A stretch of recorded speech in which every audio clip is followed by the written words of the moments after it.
What's up, everybody? Welcome to another episode of China Update, where I provide you guys with the most up-to-date political, economic, and geostrategic analysis on the world's number 2 economy. My name is Tony. Let's jump in.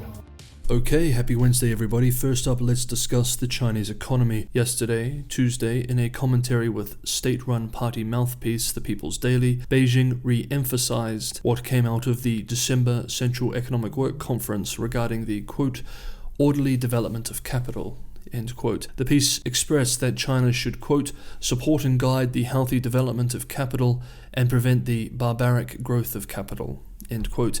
Now, we covered this new neo-Marxist policy direction surrounding capital thoroughly in late December, but let's look back and remind ourselves of its socialist nature. The socialist market economy is a great creation in which there will inevitably be various forms of capital. Capital is profit-seeking. It is necessary to strengthen the effective supervision of capital according to law and prevent the barbaric growth of capital, and also to support and guide the standardized and healthy development of capital, end quote. So we can see state-directed allocation of capital language in this definition. This escalating call for the orderly development of capital comes after a year of intense regulatory crackdowns on multiple sectors in China, including in technology and private education. The commentary expressed that the goal of managing capital is to, quote, guide and urge companies to obey the party's leadership, end quote, serve the economy and the, quote-unquote, big picture development of society, as well as encourage companies to, quote-unquote, play a positive role in technological advancement and society. Also on the Chinese economy, a few days ago we discussed the low number of domestic tourist trips taken during this year's Chinese New Year or Lunar New Year holiday period.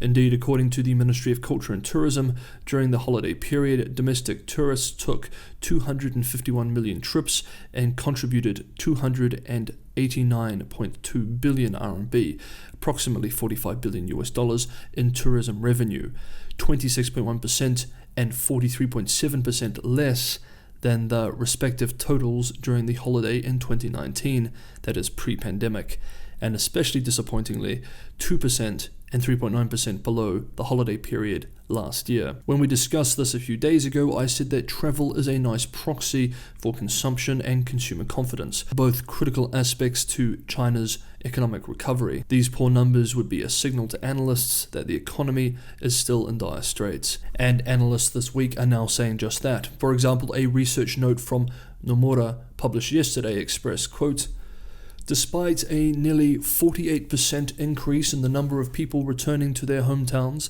for the Lunar New Year holiday compared with last year, a contraction in movie box office sales and tourism revenues, due perhaps to the worsening economy, suggests that this did not result in materially higher consumption demand. Despite Beijing's call to front-load supportive measures at the start of this year, we believe GDP growth could slow further in the first quarter, end quote. Box office sales is another useful consumption indicator. The number of viewers decreased by about 46.3 million, or nearly 30%, compared with last year. COVID cases in the Hong Kong Special Administrative Region, which, like the mainland, has been pursuing a zero cases policy, have been surging in recent days. Now, despite tough measures, the situation for the extremely densely populated city is looking very bad.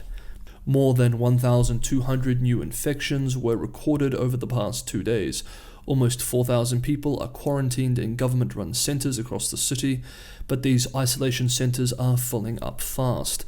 In a widely shared interview on local broadcaster RTHK yesterday, one respiratory specialist expressed that Hong Kong is facing a quote-unquote tsunami-like outbreak, and that if authorities cannot bring the epidemic under control fast enough, Hong Kong may see over 10,000 new cases a day in 2 weeks' time.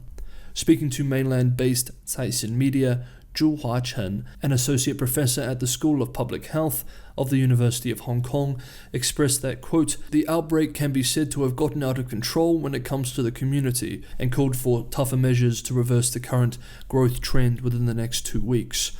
Hong Kong managed cases relatively well over the last 2 years.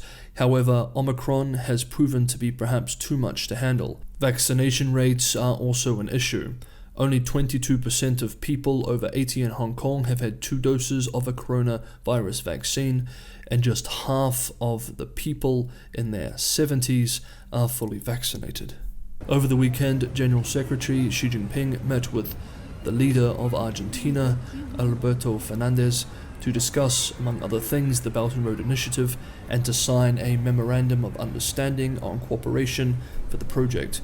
According to state-run Xinhua media, Xi expressed that China and Argentina should, quote, implement existing hydropower and rail projects and deepen cooperation in trade, industry, infrastructure, investment, and anti-epidemic efforts, end quote. According to a statement published by the Fernandez administration, Argentina will receive Chinese financing for more than $23.7 billion, of which $14 billion has already been approved for infrastructure projects, and the rest will be, quote, decided for the Belt and Road Initiative, end quote. State media also reports that during the meeting, Argentina reaffirmed its adherence to the One China principle, and that China reaffirmed, quote, its support for Argentina's demand for the full exercise of sovereignty over the Malvinas Islands. These islands are known as the Falkland Islands in English and are firmly a British overseas territory, which makes China's position, by its own definition, an act that interferes with the domestic affairs of the United Kingdom. And finally, the Evergrande housing crisis. Quickly, if you're enjoying the episode, don't forget to hit the like button. It's the only way this video can be shown to new people. And if you're watching this for the first time, you're getting some value from the episode, maybe consider subscribing, hit that bell notification, and you'll have the most up-to-date analysis when I release these every day. Okay, let's move on. In a statement yesterday, Tuesday, the People's Bank of China, China's central bank, announced that bank loans to fund low-cost rental projects will no longer be subject to regulatory curbs, a sign that Beijing wants to further ease a year-long cap on loans for the real estate sector to fund public rental housing. What commentators are saying is the latest bid to fix a property market in crisis. Research director at eHouse China Research and Development Institute expressed on the move that, quote, it's a strong signal of credit easing, end quote. Bloomberg's Hong Kong unit observed with the announcement, quote, the move is one of the clearest signs yet that Chinese policymakers are easing up on a clampdown on leverage in the property sector that's slowing growth in the world's second largest economy. Starting more public real estate projects may help counter the slowdown in development as debt-laden builders preserve cash, end quote. During the same announcement, the central bank called on lenders to boost support for quote-unquote affordable rental homes through quote-unquote commercially sustainable financial services and products.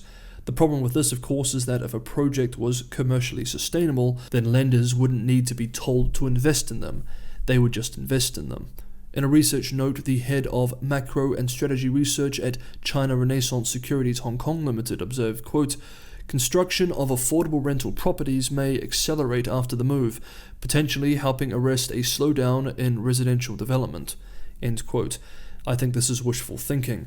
Though large-scale construction of so-called affordable rental projects may help, the sector was already too inflated in the first place. Commentators also warned that this move on Tuesday by the People's Bank of China is not a massive opening of the credit taps. Washington-based veteran China analyst Bill Bishop observed on these developments yesterday, quote, this is not opening the floodgates for real estate developers. This is a targeted move to encourage development of more affordable homes, very much in line with what we heard out of the Central Economic Work Conference about real estate, end quote, here referring to the economic event late last year, which we covered thoroughly at the time. Meanwhile, and this is deeply concerning, according to data compiled by China Index Academy, a research firm focused on real estate, private developers bought just 22% of residential land sold at nationwide auctions conducted in January last month. This is a collapse of 50% compared to their contributions in early 2021. For decades, the private sector had been a driver that pushed auction prices higher. Now, state-owned enterprises and local government financing vehicles have had to fill the gap. This shows that a large part of the demand for the critically important property development sector is purely artificial, that the state is de facto nationalizing huge parts of the industry, and that local governments need to buy land to maintain their land sales revenue. Among other systemic issues, this means mountains of unproductive implicit debt for local governments and a real estate sector which is built on smoke and mirrors. Hey guys, I'd love to hear what you thought about some of the updates we covered in today's episode, so throw your comments below. Always love hearing from you. Thank you for watching. I'll see you next time.